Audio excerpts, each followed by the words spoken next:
اللہ کا شکر ہے جی. فاروق صاحب، ظاہر آج جاننا یہ چاہ رہے ہیں کہ جس طریقے سے ابھی ہم گفتگو کر رہے تھے کے الیکٹرک کے حوالے سے، جس طرح سے اس ادارے کے ساتھ ناانصافی کی جا رہی ہے، جو ان کے اسٹیک ہولڈرز ہیں ان کو یہ مل نہیں رہا ہے، اس کے ساتھ ساتھ یہ ہے کہ جو معاملات ہیں اس ادارے کے وہ کافی خراب ہو گئے ہیں. شیئرز اگر ان کے دیکھیں پاکستان اسٹاک ایکسچینج میں وہ گر چکے ہیں، نہ یہ ادارہ گروتھ کر رہا ہے. اس کے علاوہ جو غیر قانونی بھرتیاں ہیں اس ادارے کے اندر، اس نے اس ادارے کا بھٹا بٹھا کے رکھ دیا ہے. عوام الگ پریشان ہے، اس کے ساتھ ساتھ اس ادارے کو بڑا نقصان ہو رہا ہے، انویسٹمنٹ نہیں آ رہی ہے. اس پر کیا کہیں گے؟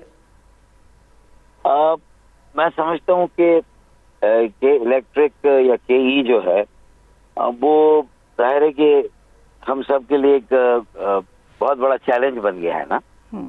اور کہ الیکٹرک یا جو کے ای ہے اسے جو سپورٹ ملنی چاہیے مرکز سے، جو سرپرستی ہونی چاہیے، اس میں بھی کوئی یکسوئی نہیں ہے اور اس میں بھی کوئی تسلسل نہیں ہے اور اس میں بھی کوئی مرکز کی دلچسپی نظر نہیں آتی. میں اس کے بھی کچھ نکات آپ کے سامنے بیان کروں گا. لیکن کے ای کا جو اپنا سب سے بڑا فالٹ ہے نا وہ یہ ہے کہ انہوں نے عوام کو جو اسٹیک ہولڈرز ہے انہیں جس طرح اپنے ساتھ لے کر چلنا چاہیے تھا، انہیں اپنی طاقت بنا کے رکھنا چاہیے تھا، ان کو بھی بہت بری طرح سے نظر انداز کیا. اس میں کوئی دو رائے نہیں ہے. اور سب سے بڑی بات ہے، دیکھیں اگر ایک جیسے کہتے ہیں کہ پی ایم ٹی ہے اور ایک ہے فیڈر جو کہ بہت ساری پی ایم ٹیز کے اوپر ہوتا ہے، تو ایک پی ایم ٹی پر اگر فرض کر لیں کہ 200 یا 300 صارفین ہیں تو ایک فیڈر پر سمجھ لیں کہ 2000 یا 4000 صارفین ہوتے ہیں. اچھا، اب کسی ایک پی ایم ٹی پر کچھ لوگ نادہندہ ہیں تو اس پی ایم ٹی کو بند کرنے کی بجائے، لوڈ شیڈنگ اس پر کرنے کی بجائے پورے فیڈر کے اوپر لوڈ شیڈنگ کر دی جاتی ہے. تو جو 75% 80% صحیح وقت پر بجلی کا بل دے رہے ہیں اور اپنی ذمہ داری پوری کر رہے ہیں وہ بھی صبر کرتے ہیں. اچھا، پھر یہ بات انہیں سمجھ میں نہیں آتی کہ اگر انہوں نے جو بل دینے والوں کو بھی انہی کے ساتھ رگڑنا شروع کر دیا جو بل نہیں دے رہے یا نہیں دے پاتے، تو پھر اس کا مطلب ہے جو دے رہے ہیں نا وہ کہیں گے پھر ہم بھی کیوں دیں اس علاقے میں اس فیڈر کے. تو یہ آہستہ آہستہ ان کی جو کلیکشن یا ان کا ریونیو اور کم ہوتا چلا جائے گا. یہ کوئی پالیسی بصیرت ویژن والی نہیں ہے، یہ کوئی دانش مندانہ پالیسی نہیں ہے. تو میرے خیال میں بہت ساری ایسی باتیں جس کو ٹھیک کرنا چاہیے. پھر اگر مینٹیننس کا کام ہے، ہم ہر بار کہتے ہیں سردیوں کے مہینے میں کر لیں، جب آپ کہیں بجلی بند بھی کریں گے تو شاید زیادہ فرق نہ پڑے. لیکن بالکل پیک پر ہوتے ہیں جب گرمیوں کے مہینے، جب موسم گرما، اس وقت جو ہے وہ مینٹیننس کے نام پہ لوڈ شیڈنگ ہو رہی ہے، غیر اعلانیہ لوڈ شیڈنگ ہو رہی ہے. تو یہ وہ دو تین وجوہات ہیں جس کی بنا پر پھر مبالغہ میں اس بلنگ کی ایک بہت بڑی شکایت ہے. بالکل. کہ وہ جو میٹر ہے شاید پورے پاکستان میں کوئی اور میٹر ہے جو ہیسکو کے یا پیسکو کے یا فیسکو کے، لیکن کے ای کے جو میٹر ہے وہ بالکل ڈفرینٹ ہے. یہ بھی لوگوں کی عام شکایات ہیں.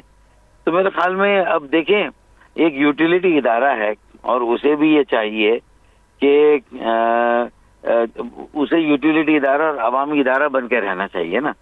تو اور پھر ظاہر ہے جیسے آپ نے بات کی اگر پروفٹ ہے اور ہو رہا ہے تو اس کو ڈکلیئر کیا جائے. اسٹاک مارکیٹ میں جو اس کے شیئر ہولڈرز ہیں انہیں کم از کم اس پروفٹ میں پورا حصہ دیا جائے. تو اس میں بھی اب شکایتیں بہت آ رہی کہ انہیں بھی حصہ نہیں دیا جا رہا. تو ضرورت اس بات کی. اچھا، پھر جو الیکٹرک کے ای کا بورڈ ہے اس پہ کوئی کراچی کے عوامی نمائندے ہیں ہی نہیں. جس زمانے میں میئر تھا کراچی کا تو کے ای کے لا میں یہ لکھا ہوا تھا کہ by virtue of being the father of the city mayor has to be ex post facto جو کہتے ہیں نا کہ وہ ڈائریکٹر ہوتا تھا بورڈ پر نا. تو بہت ساری باتیں جو شہر کی ہوتی تھی، شہریوں کی ہوتی تھی، وہ آسانی سے وہاں منتقل کی جا سکتی. کلامی کی معذرت فاروق ستار صاحب، جاننا ہی چاہوں گی آپ نہیں سمجھتے یہ کلیکٹیو نااہلی ہے، کلیکٹیو پنشمنٹ کی طرف جاتا ہوا ادارہ نظر آتا ہے؟ اس کے ساتھ ساتھ اس ادارے کو پرائیویٹائز کرنے کا جو مقصد تھا وہ بیسکلی یہ تھا کہ جو حالات ہیں، جو معاملات ہیں وہ بہتر ہو سکیں، اس ادارے کی کارکردگی بہتر ہو سکے. لیکن ابھی حالیہ دنوں میں اگر ہم دیکھیں جو ڈسٹریبیوشن کمپنیز ہیں ان سے متعلق ایک بیرونی خفیہ رپورٹ ہے، اس میں بھی انکشاف سامنے آیا ہے کہ کس طرح سے کہ الیکٹرک اپنی داخلی نااہلیوں کا جو بوجھ ہے اس کو چھپانے کے لیے، اس کو پورا کرنے کے لیے عوام پر بوجھ ڈالتی ہے. یہ تو میرے خیال میں بہت سارے اداروں کے اسی طرح کے حالات ہیں اور اب میں سمجھتا ہوں کہ اب ساری باتیں اپنی انتہا کو پہنچ گئی ہے نا. اب اگر اس وقت ہم نے ریورس گیئر نہیں لگایا تو پھر کیا ہے، جب یہ جو لوگ ہیں یہ موب پھر اگر یہ گھروں سے ایک بار باہر نکل آیا اس کے پاس اب لوز کرنے کے لیے کچھ نہیں ہے. تو جب ہم نے انہیں ہر چیز سے ویسے ہی محروم کر دیا ہے تو وہ مزید کس چیز سے محروم ہوں گے؟ وہ ہر چیز سے بیگانے ہو جائیں گے، قانون کو اپنے ہاتھ میں لینے لگیں گے. اور جب ایسی نوبت آئے گی تو پھر میں سمجھتا ہوں کہ بڑا نقصان ہو جائے گا، اور وہ نقصان ہر طرح کا ہوگا. لوگوں میں ڈر و خوف بھی آئے گا. اس طرح جو ہے وہ پھر چچے بیٹھے ہوئے ہوں گے جو خود فیڈر کو اور پی ایم ٹی، مطلب یہ میں اللہ نہ کرے، یہ میرا نائٹ میئر ہے، یہ میرا ڈراؤنا خواب ہے. ایسا ہو سکتا ہے بالکل جی، یہ میں نہیں کہہ رہا کہ ایسا ہو، اللہ نہ کرے کبھی ایسا ہو، اور ہم اس میں بیچ میں بفر بنتے ہیں، ہم روکتے ہیں اس طرح کے رد عمل اور ریئیکشن کو. لیکن پھر ہم بھی تو آہستہ آہستہ غیر متعلق ہو جائیں گے نا، ارریلیونٹ ہو جائیں گے. جب معاشرے میں لوگوں کی سمجھ بوجھ میں کوئی ریشنل نہیں رہے گا، کوئی ان کے منطق نہیں رہے گی، اور ہر چیز جو ہے وہ طاقت کی بنیاد پر ہی حاصل کی جا سکتی، تو وہ پھر اپنی اپنی طاقتیں بنائیں گے، اپنے اپنے جتھے بنائیں گے، اور پھر وہ رول کریں گے مختلف طریقے سے کراچی پر. تو یہ سب کا نقصان ہوگا، اس میں پورے شہر کا اور ہر ادارے کا نقصان ہوگا. تو میرے خیال میں کہ الیکٹرک کو ایسا وقت آنے سے، اس ایسے وقت سے کراچی کو بچانے کے لیے اپنا کردار ادا کرنا چاہیے. اور جو نااہلی کا الزام لگتا ہے، انکمپیٹنسی کا جو الزام لگتا ہے، اور جو ناقص کارکردگی کا جو بھی ہے، تو میں سمجھتا ہوں کہ انہیں چاہیے کہ وہ تھوڑا سا جو ان کے ساتھ ایگریمنٹ ہوا ہے جب یہ پرائیویٹائز ہوا تھا، تو اس کے مطابق جو ہے وہ جو ساری باتیں میں نے کی وہ اس میں ہیں ایسے ایگریمنٹ میں، تو اس کے مطابق اپنی کارکردگی کو بہتر بنائیں. اچھا، پھر جو ریکروٹمنٹ ہے اس میں بھی کوشش کریں کہ بھائی بجلی یہاں استعمال ہوتی ہے، بل یہاں لوگ دیتے ہیں، پھر پورے پاکستان بھر سے لوگوں کی بھرتیاں کر کے کیا فائدہ؟ رائٹ. آپ کراچی کے اہل لوگوں کو بھرتیاں کریں، انہیں لیں، انہیں ذمہ دار بنائیں. صحیح. اچھا، یہ ادارہ بالکل ایک سفید ہاتھی بنتا جا رہا ہے. جس طرح سے ہم نے دیکھا ہے کہ اب سے کچھ دنوں پہلے ایک ہائپ تھی پی آئی اے کے حوالے سے، کچھ دنوں پہلے پھر ہم نے دیکھا کہ وہ تھوڑی بیٹھتی ہوئی نظر آئی، لیکن اس کو بھی پرائیویٹائز کرنے کی ہر ممکن کوشش کی گئی. ہم نے دیکھا خریدار موجود نہیں تھا.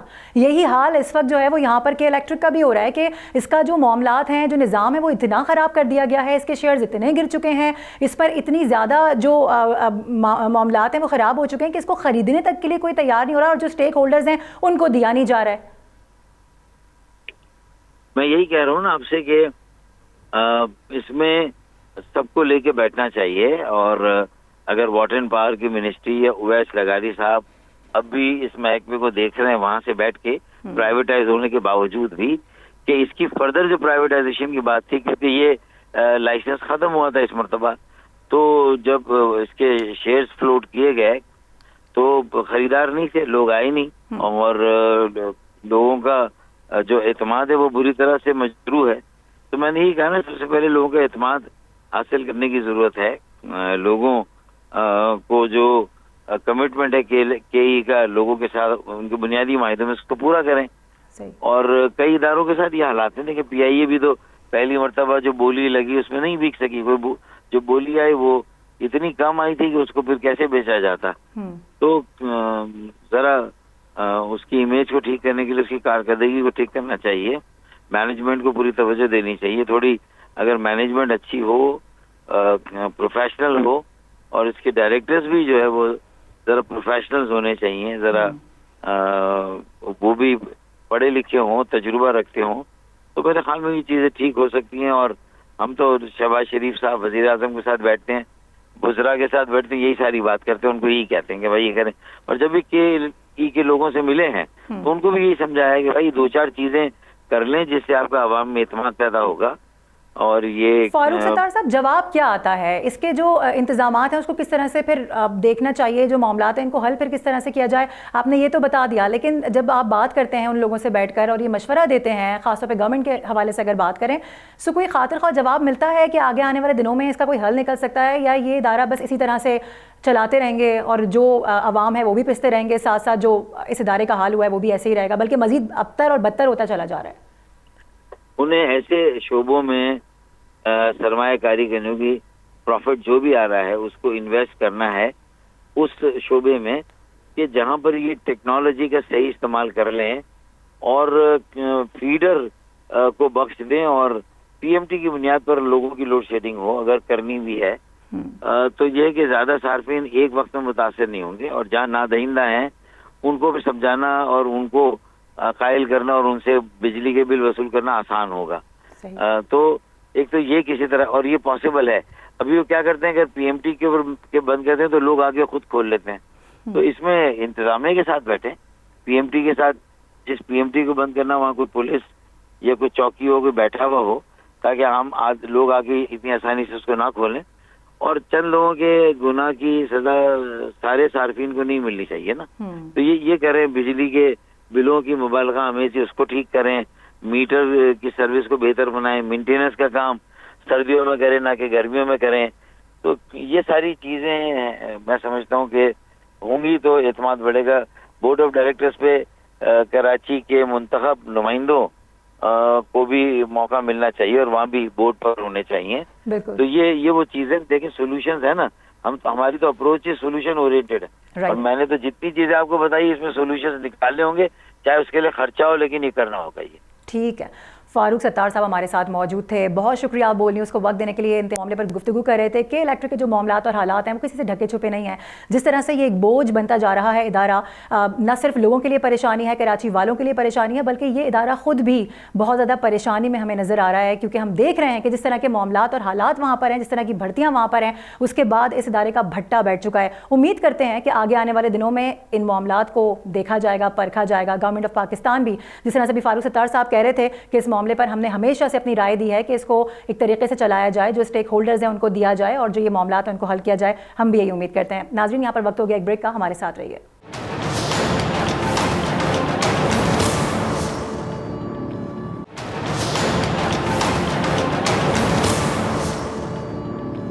ویلکم بیک ناظرین. پاک انڈیا تعلقات میں پہلگام واقعے کے بعد بھارتی گودی میڈیا نے دن رات ایک کر دیا ہے, لیکن اپنا بیانیہ بیچ نہ پایا. فالس فلیگ آپریشن, اس پر جھوٹے بیانات, الزامات اور اپنے ہی لوگوں کا خون بہا کر مودی نے جو ڈرامہ رچایا ہے, اس پر پاکستان نے ایک کلیئر کٹ موقف لیتے ہوئے جو ٹھوس اقدامات لیے ہیں اس پر بھارت تلملا اٹھا ہے, اور بھارتی عوام نے سوشل میڈیا پر بھارت کے خلاف ہی واویلا مچا دیا ہے. ناظرین, پچھلے 2 دن سے اگر دیکھا جائے تو بھارت کی جانب سے بیان بازی میں اور الزامات میں کافی خاموشی نظر آ رہی ہے. یہ خاموشی کسی خطرے کا پیش خیمہ ہے؟ سب کے ذہنوں میں یہی سوال اٹھ رہا تھا. کل انڈیا کے ناپاک عزائم کے حوالے سے ایک خبر بھی لیک ہوئی, جس سے غالب کا یہ شعر یاد آ گیا ہے کہ بے خودی بے سبب نہیں غالب, کچھ تو ہے جس کی پردہ داری ہے. ناظرین, نیو یارک ٹائم میں چھپی یہ خبر جس پر ابھی ہم گفتگو کرنے جا رہے ہیں, اس کے بعد یہ بات واضح ہو جاتی ہے کہ بھارتی ناپاک عزائم کس طرح سے ظاہر ہو رہے ہیں, بلکہ مودی کے گودی میڈیا کے منہ پر تماچا بھی ہیں.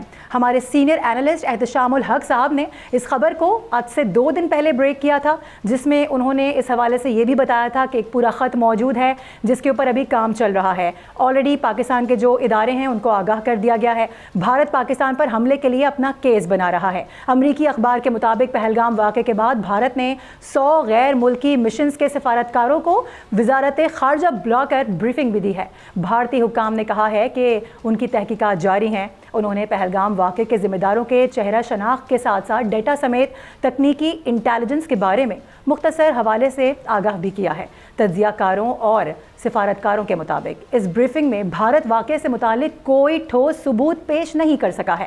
امریکی اخبار کے مطابق ان بریفنگ سے آگاہ 4 سفارتکاروں نے بتایا ہے کہ نئی دلی بظاہر اپنے ہمسایہ اور روایتی دشمن کے خلاف فوجی کارروائیوں کے لیے کیس بنا رہا ہے. دوسری جانب امریکی اخبار نے یہ دعویٰ بھی کر دیا ہے کہ بھارت جنگ کا ماحول بنا رہا ہے. بھارت غیر ملکی سفیروں کو بھی کوئی ایسا ثبوت نہیں دے سکا جو موجودہ حملے کو پاکستان سے جوڑ سکے, نہ ہی پاکستان کا نام لیا گیا ہے. میڈیا رپورٹس کے مطابق اس کے باوجود بھی انڈین میڈیا یہ دعویٰ کر رہا ہے کہ بھارت پاکستان کے اندر اہداف کو نشانہ بنانے کا ارادہ رکھتا ہے. پروگرام کے حوالے سے گفتگو کرتے ہوئے آپ کو یہ بتا دیں کہ ہمارے سینئر اینکر پرسن کی جانب سے یہ بتایا گیا ہے کہ اگر کوئی مس ایڈونچر کیا گیا تو پاکستان بھی اس کا بھرپور جواب دے گا, حملے کو ناکام بنایا جائے گا. اس کے علاوہ پاکستان نے بھی اکراس دا لائن سینکڑوں اہداف کا تعین کر لیا ہے جنہیں منٹوں کے اندر نشانہ بنایا جائے گا. متعلقہ ذرائع نے یہ واضح کر دیا ہے کہ پاکستان نے حالیہ کشیدگی کا آغاز نہیں کیا, نہ ہی پاکستانی ریاست کا پہلگام واقعے میں کوئی ہاتھ ہے اور نہ ہی ابھی تک اس کے کوئی شواہد مل سکے ہیں. ناظرین, تمام تر معاملے پہ بات کرنے کے لیے ہمیں جوائن کر چکے ہیں ہمارے سینئر اینالسٹ احتشام الحق صاحب, جن کی جانب سے یہ خبر بریک کی گئی تھی, اور اس کے ساتھ ساتھ بریگیڈیئر ریٹائرڈ مسعود احمد خان بھی ہمارے ساتھ موجود ہے. دونوں کو ویلکم کریں گے. Welcome to the show. کیسے مزاج ہیں آپ دونوں کے؟ جی thank you so much, good to be with you Maroof. Same here. Ehtisham صاحب, پہلے آپ ہی کی جانب آنا چاہوں گی. آپ نے آج سے 2 دن پہلے ہماری ہی ٹرانسمیشن میں بیٹھ کر یہ خبر بریک کی تھی, جس کے حوالے سے اب ہم دیکھ رہے ہیں کہ نیو یارک ٹائمز کی جانب سے بھی ایک چھاپ لگا دی گئی ہے, تصدیق کر دی گئی ہے کہ ایسا واقعی ہونے جا رہا ہے. اب آپ سے جاننا یہ چاہیں گے کہ اگر خدا نخواستہ ایسا ہوتا ہے, اگر ہم اس طرف بڑھتے ہیں, تو کیا یہ کوئی حل ہے؟ 2 ایٹامک پاور کا آمنے سامنے آنا کتنا بڑا ڈیزاسٹر ہو سکتا ہے؟ دیکھیں معروف, کہا جاتا ہے کہ جب فرسٹریشن میں اور ڈیسپریشن میں آپ فیصلے کرتے ہیں تو آپ سے غلطیاں ہوتی ہیں, اور جب آپ جھوٹا سچا بیانیہ بنانے کی کوشش کرتے ہیں, اور خاص طور پہ ایسے موقع پہ کہ جب ساری دنیا جان چکی کہ پہلگام میں کیا ہوا, بقول آپ کے کہ جی 4 دہشت گرد آئے تھے جنہوں نے اتنے لوگوں کو مارا ہے.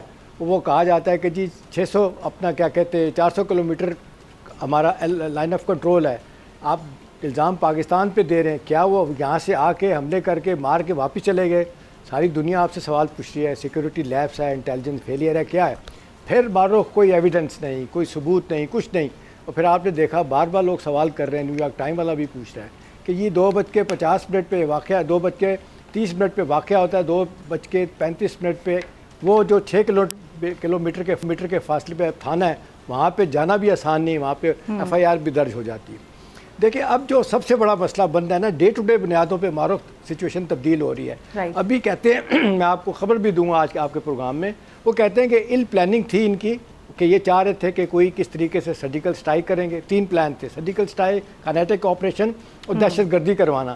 انہوں نے کہا کہ جی ایک بھرپور طریقے سے دہشت گردی کا حملہ کرواتے ہیں. کل رات کو انہوں نے 100 لوگوں کو بھیجا, دہشت گردوں کو 70 کو واصل جہنم قرار دیا گیا, بھیج دیا گیا جہنم میں, اور ان کو سمجھ نہیں آئی کہ ہوا کیا ہے. انہوں نے اندر, ہمارے بہادر فوجیوں نے ان کو اندر گھیر کے مارا ہے, اور ایک بڑا سٹرونگ میسج افغان طالبان کو بھی دے دیا کہ دیکھیں آپ ہم سے جنگ نہیں کر سکتے, آپ بھائی ہیں, ہم آپ کا لحاظ کر رہے ہیں, یہ مت کریں آپ. لیکن آپ کو پتہ ہے وہ جس جگہ چلے ہوئے ہیں, پیسہ چلا ہوا ہے ہندوستان کا بھی اور سیکورٹی ایجنسیز کا, تو یہی کام کریں گے.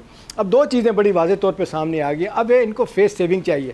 میں آپ کو خبر دوں معروف, اس وقت صورتحال یہ ہے کہ جو ویسٹرن سفارتکار ہیں وہ پاکستان کو کنوے کر رہے ہیں کہ جی ہم سمجھ رہے ہیں کہ ہندوستان کا کیس نہیں ہے, لیکن وہ کہہ رہے ہیں کہ ہندوستان کو فیس سیونگ چاہیے. تو آپ اس طرح کیجئے کہ کوئی چھوٹا موٹا, ہم دیکھتے ہیں لفظ یوز کیا گیا, کوئی کھیت, کوئی فیلڈ میں جا کے کوئی میزائل مارے گا جس کا نقصان بھی نہیں ہوگا, اور ان کی جس کو کہتے ہیں فیس سیونگ ہو جائے گی, وہ چلے جائیں گے. آگے سے جواب دیا کوٹ ان کوٹ ہماری ٹاپ لیڈرشپ کی طرف سے جو گیا, we can not afford not to react. اگر آپ سمجھتے ہیں کہ ہم ریئیکٹ نہیں کریں گے تو یہ نہیں ہو سکتا. تو نتیجتاً اس محاذ سے بھی یہ بھاگ گئے. پھر بڑی امبیرسمنٹ معروف ان سے یہ ہوتی ہے کہ ابھی رشیا, چائنا, سعودی عرب, UAE, آذربائیجان, ان ساروں نے کہا ہے کہ جی یہ پرائم منسٹر شہباز شریف صاحب کا ایک بہت اچھی آپ کو آفر ہے, بجائے نعرہ بازی کرنے کے, جھوٹ بولنے کے, نیریٹو بیان کرنے کے, آپ اس طرح کریں ایک انڈیپینڈنٹ انکوائری کا حصہ بن جائیں, جو ساری دنیا میں ہوتا ہے. الزام تراشی سے پہلے یہ کر لیں. اب ان کو یہ نہیں سمجھ آ رہی کہ سفارتکاری کے میدان میں بھی ان کے مار پڑ رہی. اور تو ٹرمپ پہ جس پہ تکیہ تھا, انہوں نے کیا کہہ دیا, وہ غلطی سے کہا یا جان بوجھ کے کہا کہ جی یہ 1,500 سال پرانا مسئلہ ہے. میں سمجھتا ہوں کہ انہوں نے جان بوجھ کے یہی کہا کہ یہ بڑا پرانا مسئلہ ہے. جیسے ہمارے بلوچستان کے چیف منسٹر نے کہا تھا کہ ڈگری ہوتی ہے, جعلی ہوتی ہے, صحیح ہوتی ہے. ان کا بھی مطلب یہی تھا کہ بھی جعلی ڈگری بھی چلتی ہے. تو اب صورت حال یہ ہے کہ امریکہ نے بھی ہاتھ اٹھا دیا بغیر ثبوت کے آپ کا ساتھ دینے کے لیے تیار نہیں, اور پھر چائنا نے کھل کے نہ صرف حمایت کی ہے بلکہ باقیوں کے ساتھ مل کے کہا ہے کہ آپ جائیں اور بیٹھ کے انکوائری کروائیں. کیا سمجھ رہے ہیں آگے آنے والے دنوں میں اس معاملے کو کہاں پہ جاتا دیکھ رہے ہیں؟ اور جس طرح سے بھی احتشام الحق صاحب بھی کہہ رہے تھے کہ شاید فیس سیونگ کے لیے یہ چاہتا ہے کہ چھوٹا موٹا ہی صحیح لیکن کم از کم ایک اسٹرائک کر دیا جائے. جی ہاں, بہت شکریہ معروف. دیکھیں, پہلی بات یہ ہے کہ جہاں میڈیا کی آپ نے بات کی ہے, آپ دیکھیں جب سچ حق کی بات ہوتی ہے, سچ کی بات ہوتی ہے, تو ان میں شکست ہو گئی ہے. جو پاکستان نے نیریٹو ان کا جو تھا اس کو جس طریقے سے شکست دی ہے, اور ابھی دیکھیں کیونکہ جس طریقے سے میڈیا چینلز تھے یا سوشل میڈیا تھی اور ان کے سامنے وہ ٹھہر نہیں سکے. دیکھیں کہ وہاں پہ تو چینلز کی بھرمار ہے, اور آپ نے دیکھا ہوگا جس طرح ایک ہائپ کریٹ تھی, وار ہسٹیریا کریٹ کیا گیا تھا کہ جیسے جنگ ہوئی ہے, پتہ نہیں کیا سے کیا ہو رہا ہے. لیکن جس طریقے سے چیزیں یہاں سے منظم انداز میں چلی ہیں, مین سٹریم میڈیا نے کی ہے, ہمارے آئی ایس پی آر کی طرف سے جو ایک کلیدی کردار رہا ہے, ان کے ایک فارمر کور کمانڈر ہے جنرل حسنین, 15 کور کے تھے, سری نگر کور کے, تو انہوں نے کہا اگر ہم نے کوئی کسی چیز کو میڈیا مینجمنٹ دیکھنی ہے, انفارمیشن وارفیئر دیکھنی ہے, تو انہوں نے کہا پاکستان کے آئی ایس پی آر سے آپ چیزیں سیکھ لیں. ہم دیکھیں اس میں تو یہ ہے, اور ورنہ دیکھیں کہ ان کا مقصد کیا تھا. یہ تو فیک نیوز پہ چل رہے تھے نا, EU11 نے ان کو ایکسپوز کیا, 750 فیک میڈیا آؤٹ لیٹس چلا رہے تھے پاکستان کے اگینسٹ, اور ان میں کون لیڈ کر رہا تھا؟ ایشیا نیوز انٹرنیشنل, ANI والے, جو انڈیا کے سب سے بڑی اب جس طرح سے بھارت انگیج کرتا پھر رہا ہے مختلف ممالک کو کہ بھائی آؤ ہمارا ساتھ دو یا ہمیں اجازت دے دو, چھوٹے موٹے اسٹرائک کی اجازت دے دو, تاکہ ذرا جو ہمارا ایک نیریٹو تھا وہ جو ہم نے بلڈ کیا تھا اس کی دھاک نہ بیٹھے. سمجھ رہے ہیں کہ اس طرح کا کوئی معاملہ ہو سکتا ہے؟ اور اگر خدا نخواستہ ایسا کچھ ہو جاتا ہے چھوٹا موٹا ہی صحیح, تو ظاہر ہے پاکستان تو ہر وقت اس کے لیے تیار ہے. ہمارے آرمی چیف بھی بول چکے ہیں, ہمارا ISPR بیان دے رہا ہے. اس کے علاوہ ہم نے دیکھا سوشل میڈیا بریگیڈ جو ہماری ہے, جس طرح سے ہماری قوم آگے بڑھ کر سپہ سالار کے ساتھ کھڑی ہوئی ہے, وہ بھی سب کے سامنے ہے. جی ہاں, دیکھیں جس طرح احتشام صاحب نے بات کی ہے کہ بڑا واضح طور پہ ان کو میسج دیا گیا ہے کہ یہاں پہ یہاں پہ جو لیڈرشپ بیٹھی ہوئی ہے, وہ جو ان کی سوچ ہے, کلیئرٹی ہے, وہ کسی چیز پہ کمپرومائز کرنے کو تیار نہیں ہے. پاکستان کی سوورینٹی پہ, ٹیریٹوریل انٹیگریٹی پہ اور ڈگنیٹی پہ کسی صورت میں کمپرومائز نہیں ہوگا. اور دیکھیں نا جس طرح بات ہو رہی ہے کہ وہ اب تک کوئی ایویڈنس نہیں دے سکے ہیں. اب جو 100 ڈپلومیٹس کو بلا کے انہوں نے وہاں بریفنگ دی تھی, تو وہاں پہ ایک ڈپلومیٹ نے یہ سوال پوچھا تھا, کیا تم ایک نیوکلیر آرم نیبر کے ساتھ جنگ کرنے جا رہے ہو based on the pass pattern? ثبوت کوئی نہیں ہے. ایک تو وہ ہے, پھر انٹرنیشنل کمیونٹی نے ان کا جو سودا تھا وہ خریدا نہیں.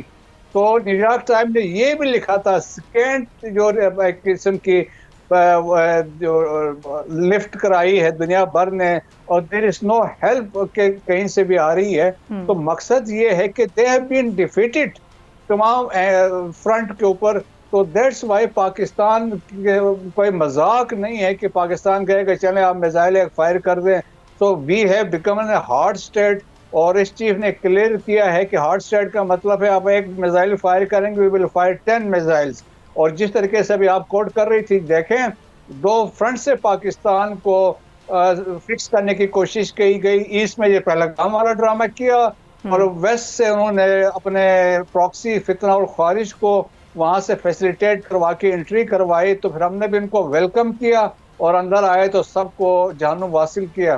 سو واضح میسج افواج پاکستان کا ہے, آپ جہاں سے بھی حملہ کرو گے, آپ کے شکست جو آپ کے مقدر میں لکھی ہے, افواج پاکستان اور پاکستانی قوم جو ہے کسی بھی صورت میں کوئی وہ یہ کہ ہندو بنیا کی جو سپرمیسی کے خواب ہے وہ کسی صورت میں ایکسیپٹیبل نہیں ہے. ہم چاہتے ہیں ڈگنیٹی ایٹ پیرٹی کے ساتھ. صحیح.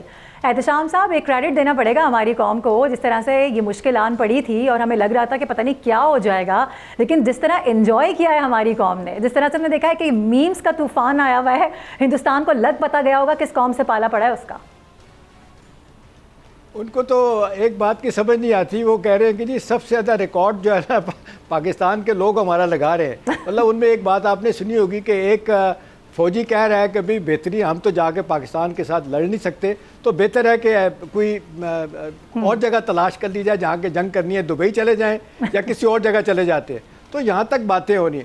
دیکھیں جو سب سے زیادہ پریشان کن بات ہے نا، کل جو معروف ان کے سپریم کورٹ کے سابق جج مرکنڈے صاحب نے جو بیان دیا ہے نا، مجھے تو لگتا ہے کہ ان کو مودی مروا نہ دے. انہوں نے کہا کہ عقل کے ناخن لے لو، اندھو عقل کے اندھو ناخن لے لو، یہ آپ کس طرح کی بات کر رہے ہو؟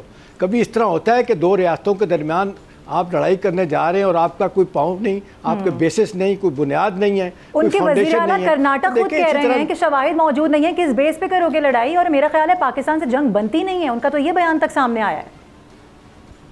اور پہلی دفعہ معروف یہ ہو رہا ہے کہ میں دیکھ رہا ہوں کہ انڈین میڈیا پہ کہیں نہ کہیں سوشل میڈیا پہ اکثر یہ باتیں آ رہی ہیں.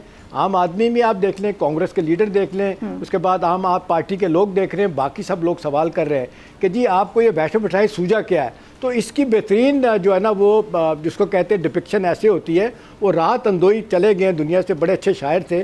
ان کا ایک بڑا خوبصورت شعر ہے، وہ کہتے ہیں سرحد پہ تناؤ ہے دیکھو کہاں چناؤ ہے. اب یہ دیکھیں باہر میں الیکشن ہونے جا رہا ہے، جب بھی الیکشن کہیں ہوتا ہے نا تو وہ پاکستان ٹارگٹ کرتے ہیں الیکشن جیتنے کے لیے. وہاں پہ لوگ سوال کرتے ہیں کہ بھی اب پاکستان میں کبھی جب بھی الیکشن ہوتے ہیں کبھی ہندوستان کا نام آتا ہے، آپ ہر دفعہ پاکستان کا نام لے کے الیکشن جیتے ہیں. دیکھیں تیسری مرتبہ جیت کے تو مودی صاحب آ گئے، لیکن جتنی امبیرسمنٹ اس وقت ان کو ہو رہی ہے، جتنی جس کو کہتے ہیں پسپائی ہر ماس پہ ہو رہی ہے. مسعود صاحب، وزیر دفاع صاحب کہہ رہے ہیں، ہمارے خواجہ آصف صاحب کہہ رہے ہیں کہ ہم بھی کچھ اینٹیسپیٹ کر رہے ہیں، کسی قسم کا کوئی واقعہ ہو سکتا ہے، کوئی چھوٹا موٹا ہی صحیح لیکن کوئی اسٹرائک، کوئی سرجیکل اسٹرائک ہو سکتا ہے. کس طرح سے دیکھ رہے ہیں اس معاملے کو، کیا لگ رہا ہے؟ یہاں لائکلی ہے، دیکھیں کہ اس میں یہ پاسبلٹیز ہے کہ لائن آف کنٹرول کے اوپر جو ہے، یا لائن آف ایکچوئل کنٹرول کی ہم بات کرتے ہیں تو سیاچن کے ایریا میں، پھر لائن آف کنٹرول کی بات ہے گلگت بلتستان ہے، LJK ہے. تو یہاں پہ جو آرٹلری کی شیلنگ ہو سکتی ہے، جو ابھی تک سیز فائر کی وجہ سے جو ایک انڈرسٹینڈنگ ہوئی تھی اس وجہ سے نہیں ہے، تو مارٹرز اور آرٹلری شیلنگ ہو سکتی ہے. سیکنڈ پاسبلٹی ہو سکتی ہے کوئی ریڈ شیڈ کرنے کی کوشش کریں.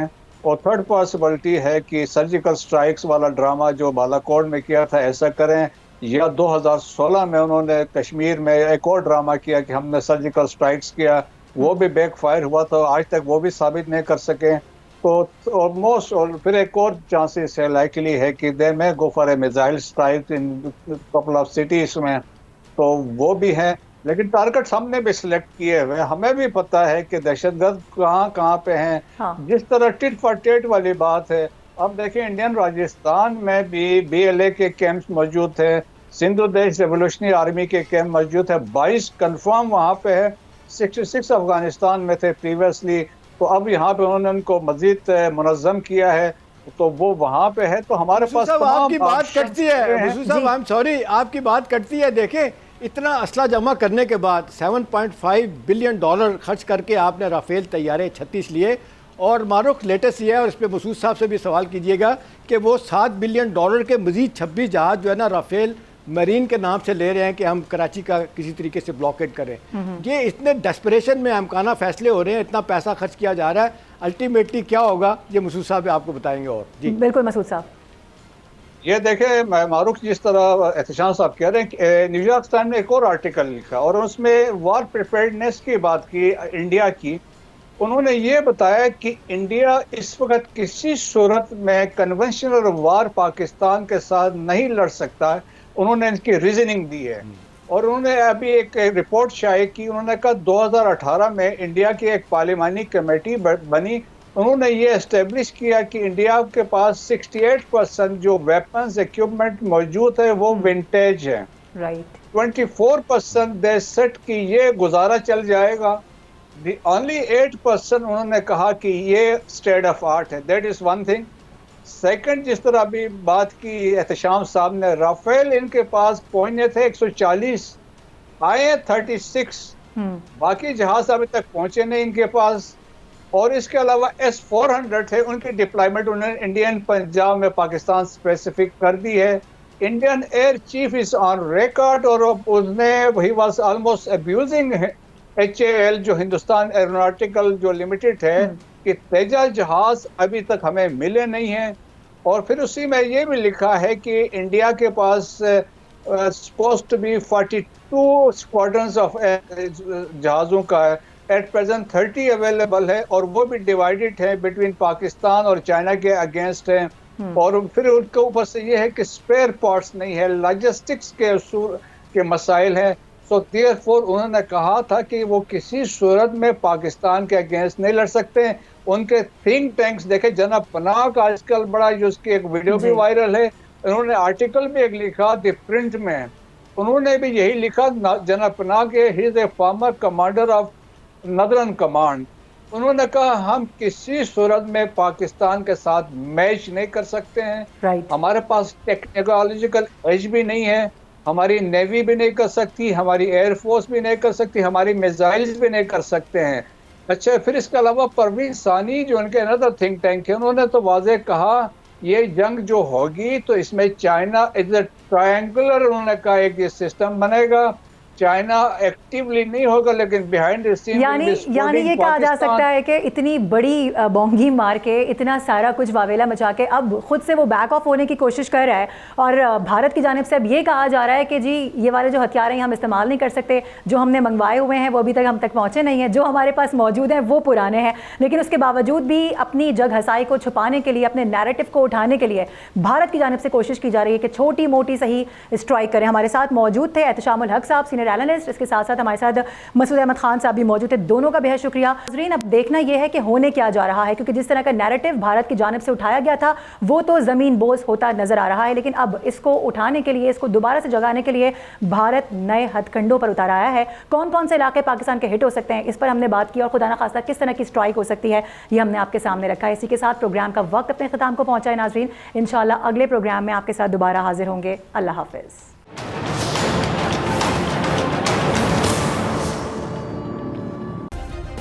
سبسکرائب کریں اور بیل دبائیں تاکہ کوئی خبر رہ نہ جائے.